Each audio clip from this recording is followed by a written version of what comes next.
When Doom launched in December 1993, one of the key principles John Carmack had wanted to enhance from Wolfenstein 3D was the ease of modding the game.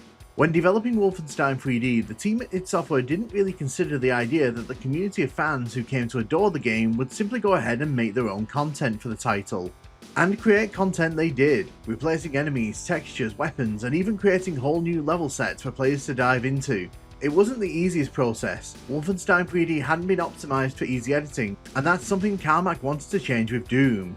By storing all the game's assets and data in WAD files, fans were easily able to access the files and begin changing, modding, and generally create new content around Doom.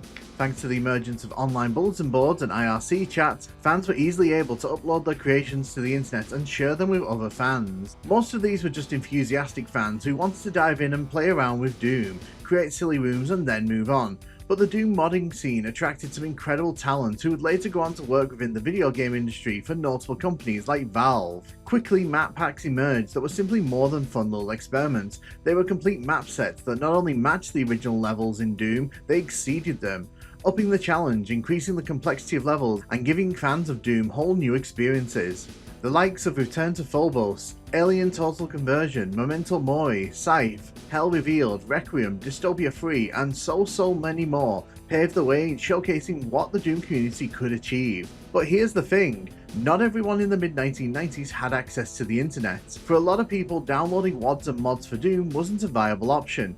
That's where a strange second-hand market sprung up that specifically catered to that audience. Various publishing companies would come in and bundle together hundreds if not thousands of Doom and sometimes Heretic WADs ripped straight from the internet, put them on floppy disks or CDs and then actually sell them to people, usually with the unfixed version of shareware Doom in the compilation. Yes, people actually paid for Doom WADs back in the day. So why am I giving you this history lesson? Because shockingly, several notable WAD compilations emerged that actually went all out and marketed themselves as full-on retail experiences, to the point where to casual gamers they might not even spot the difference. You could physically buy these in retail boxes, usually marketed with flashy artwork and published by smaller video game publishers looking to ride the hype around Doom. One of the more interesting collections to emerge from all this was a 3-episode replacement released in late 1994, early 1995 called The Lost Episodes of Doom.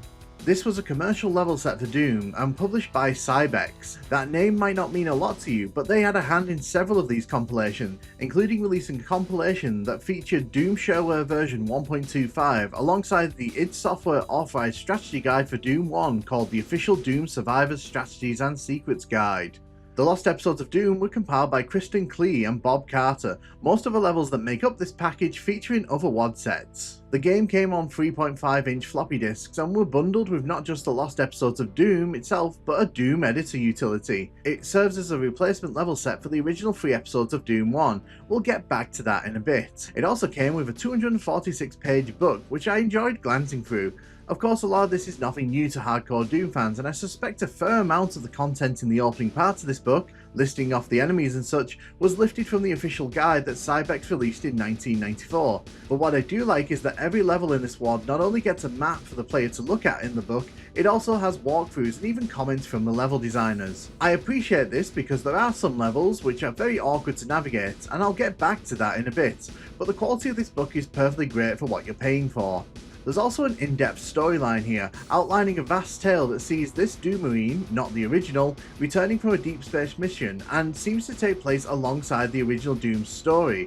The main character receives 2 distress signals, one from Phobos and one from Jupiter's Io. The story references the UAC directly and even explains why this Doom Marine is not on Phobos when Doom 1's story unfolds, explaining that he chooses to go to Io, which is less well protected, as he assumes Mars and its moons will be well protected.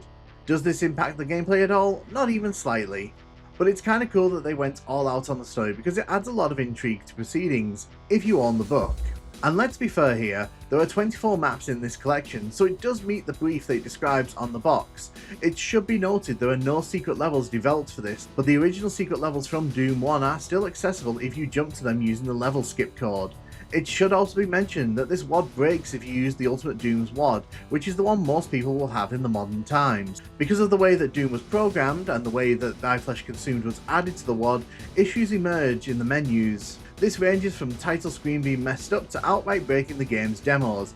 It doesn't break the gameplay itself, but it can be awkward to see when you're loading into the game. Moving on to the WODs themselves, what exactly are these episodes? The first episode is called Massacre on Callisto and takes place on Callisto, one of Jupiter's moons. The second episode is called The Killing Fields of Io and features Io itself. Hell's Gate takes place in the giant red spot of Jupiter and serves as the final episode for the compilation. Now that I've actually outlined what this was, I bet you're wondering what the levels within it are actually like. Well, the answer to that is it's basically a 1994 Doom WOD, warts and all. You have to enter this WOD with that very much in the forefront of your mind. It throws some interesting ideas at the wall, and some of them do stick, but most do not. There are standout moments like this ambush at the start of E1M6, which is pretty surprising, while some of the puzzles throughout the levels are quite devious and got a chuckle from me when I finally figured them out. The problem is these good moments are buried beneath some very maze-like layouts that are at best tedious and at worst downright silly. There are levels where keys are hidden in secrets, and there are levels where the pathway forward is not so obvious. Some of the levels in this set are very odd experiences as well. E1M7 throws a spider mastermind at you and a bunch of enemies from monster closets in the first room. Yet after all this, the level turns into a bizarrely wide switch puzzle that is neither fun nor interesting. If you pistol start this level, it's actually a lot more fun, but then again, who was doing that back in 1994? I also found that the pacing of enemy encounters really isn't a considered thing, as many of the levels seem to peter out and lose their momentum before you're near the final switch. A lot of the levels seem to be devoid of large enemy counts and empty out prematurely. It means that encounters fall off, and it means a lot of these levels feel like they go on a few minutes too long. Kristen Klee's levels are more considered, structured, and small in scale. I do like the interesting visuals on show throughout his levels, and I think that he captures the knee deep in the dead vibe very well in the first episode. He does, however, have a tendency to try and trick the player. There's one room in particular where if you don't spot the switch on the back of the door that you just entered through, you'll be fighting 6 cyber demons on top of a pain floor with no escape. None of his levels match the quality of id Software's original outings, but some of the puzzles, in particular in E1M6, did intrigue me slightly. It also doesn't surprise me that when I was researching this topic, I found out that he actually went on to make some master levels, so clearly he impressed someone at id Software. Bob Carter is the other map designer, and he leans more into the bigger is better camp, and sadly, better isn't always good. The visuals in some of his levels are striking, the long corridors, meandering walkways, and some striking architecture for 1994 levels is impressive. The problem is a lot of his levels become slogs, and you get turned around very easily. There's a lot of repeated spaces within the same level and a fair amount of awkward level design choices that harm the flow of his levels. There's also a lot of big rooms with no enemies to enjoy the rooms with. It has been said in the years since this release that Klee had to touch up and modify a lot of Bob's levels to get them up to standard, and I can believe that. I feel like the best episode of the package is definitely the first, even though there are several levels I was just not a fan of in that set. What I'm saying overall here is that you have to take this with a pinch of salt and remember that this is from 1994. Do I actually think these were worth paying money for? That depends on how you view this package. If you view this as a WOD on its own, then it becomes hard to justify. The quality of some of the levels is there, but there are just too many meandering levels, and some of them are just very reminiscent of fan-made levels from around that era. They aren't terrible levels, but none of them clear the original id Software outings. If however you view this as a book that came with a free WOD, then the package becomes more palatable. The walkthrough is well done, and I think it's presented well enough that you can read it without ever having to touch the WOD and still have a good time.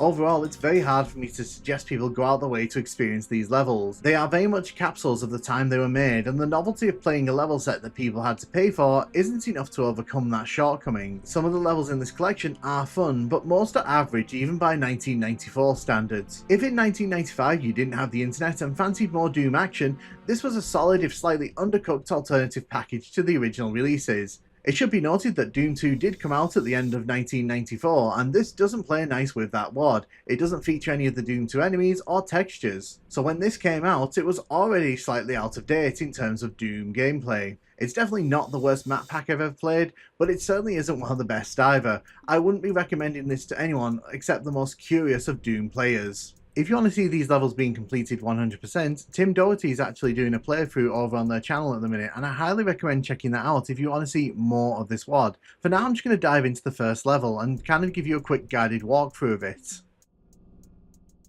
So I just wanted to quickly show off the first level here. This is UAC Spaceport, and you hit this switch here and it opens up that wall in front of us. There is a secret wall here with a secret yellow key, so if you're observant, you'll find that. One thing to note about this WOD, it does not conform to the typical Doom release of monsters, so you'll see Lost Souls and Caco Demons in the first episode. I don't think there's any Barons of Hell. I think those are held back until the second episode, at least from the top of my memory. Someone will probably say otherwise in the comments. What I do find intriguing, though, is that you kind of have to jump into this pit, and I have to say, I think this is a very interesting way to open up this whole WOD, because it slows things right down here, and I assume that they did this because obviously if players don't take care of the enemies on top, they'll just get absolutely wailed from both sides. But at the same time, I do think it's a bit weak having like such a slow moving lift. What is interesting is that this door opens up and it reveals all of these enemies. Now already you'll probably have noticed that even by 1994 standards, this is not the most detailed map. You have to be very careful on that walkway there. There is an inescapable hole in the floor. Don't ask me why they put an inescapable hole in the middle of that walkway. It's just something that they did. There are quite a few fun secrets in this map. You can see there I've got the computer area map. If you click behind this wall here, you'll see the yellow doors at the back of this secret room. I do get the feeling that this level was not originally going to be an opening level, because of the number of keys in it. We already have the yellow key here. The thing is, I don't hate the way this level looks or the way it's laid out, but you can definitely tell this is not an official level. There's just a lack of finish here, and I think that it is fair to compare this to the original Doom 1 release, because obviously people were paying for this. Well, they were paying for the book, but you could only get the WOD by paying.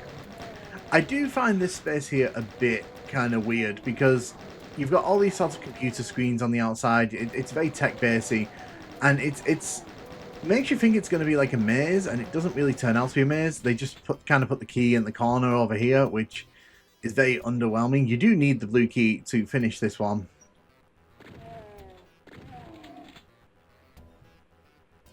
As I'm exploring over here, let's just take out all the zombie men and the imps over here. There's really nothing over this side, other than a few health bonuses. Again, it feels really weirdly empty. Even though there's quite a few enemies in that space, it does feel a bit weirdly empty, devoid of items.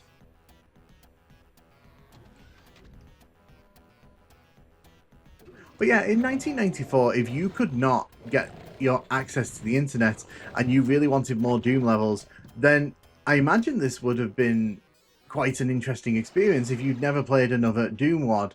Unfortunately, obviously, we look back now and we say, well, you know, it's stupid people paid for Doom WODs, but that's kind of how it was back in the day. I'm going to quickly jump forward to E1M7 here. You can see that there's a spider mastermind in this room. This level's quite experimental in the sense that there really aren't any enemies in these sort of switch areas. And this is one of the reasons why I find this level a bit disappointing, because obviously, you know, the whole point here is you're supposed to be running into all these areas, getting the weapons to fight the spider mastermind. But the problem with that is that these rooms are kind of boring and a bit dull. So again, it's a very experimental level. It's very interesting to see a level like this in this map set. But unfortunately, I just don't think it really kind of holds its own. You're also relying on the supercharges to keep you alive. We do get a BFG, which means that that spider mastermind is cooked. But I just wanted to give you like a quick flavour of what this WOD has going for it. I personally would not recommend coming back to experiencing this. I feel that it's just not that good quality, and it's aged pretty poorly in my opinion, especially when you consider a lot of the WODs that were released like just a year later. They feel a lot better, a lot more fun to play. This one just kind of feels like it's kind of all over the place in terms of level quality. I do recommend checking out walkthroughs on this on YouTube if you really want to see, and you can find this online. You don't have to pay for it nowadays, but good luck trying to find it.